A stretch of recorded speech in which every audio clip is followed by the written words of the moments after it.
Din hija Madeline Muscat. Madeline ilha 30 sena taħdem u tgħallem il-bitzilla. Saħansitra anke sifret il-Ġappun u ċ-Ċina biex tesebixxi dan il-wirt kulturali ta' Malta.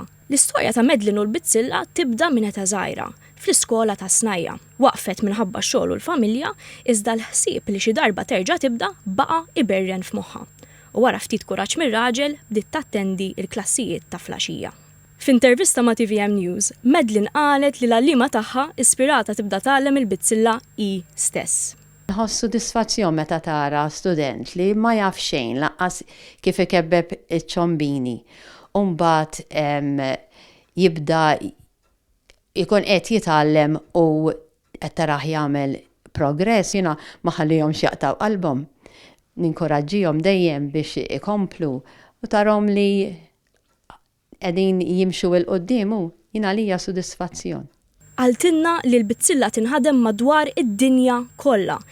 Iżda ta' Malta tiddistingwi ruħha. Is-salib ta' Malta, il-punt Ingliż ma ssibu imkien, anka il-festun tal-istilla li fih dan u l-festun tax-xemx bħalma mill dak il-pendent. Madeline għandha paċenzja biex tbieħ u tiddedika sijat twal biex taħdem il-bitzilla. Staqsejnija jekk hawn domanda għall-bitzilla.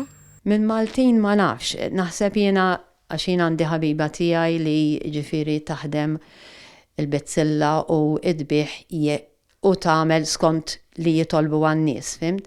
Ġifieri min Maltin li jkunu jridu vera il-bitzilla, issib min. Mbagħad it-turisti wkoll għax ġieli meta nkun qegħdin naħdmu aħna f'xi fiera jew hekk narmaw aħna bil-bitzilla u biex noqogħdu naħdmu jiġu n-nies jinteressaw ruhom ta' ġifieri. Issib min jinteressa ruħu ssib li le, min kollox issib. Il-bitzilla ta' Malta tmur lilin minn xtutna. Madeline qalet li segwit korsijiet barra anke attendiet kungress il-Ġappun bit-trajbu tagħha biex taħdem u tesebixxi xogħla. Madeline urietna l-iktar biċċa xogħol għall-qalba li ħadmet ma' xi ħadd li jaħdem il-filugranu u li libset għall-ikla tal-gala parti mill-kungress tal-bitzilla li attendiet fiċ-Ċina u li l-qudiem daħlet f'kompetizzjoni hawn Malta.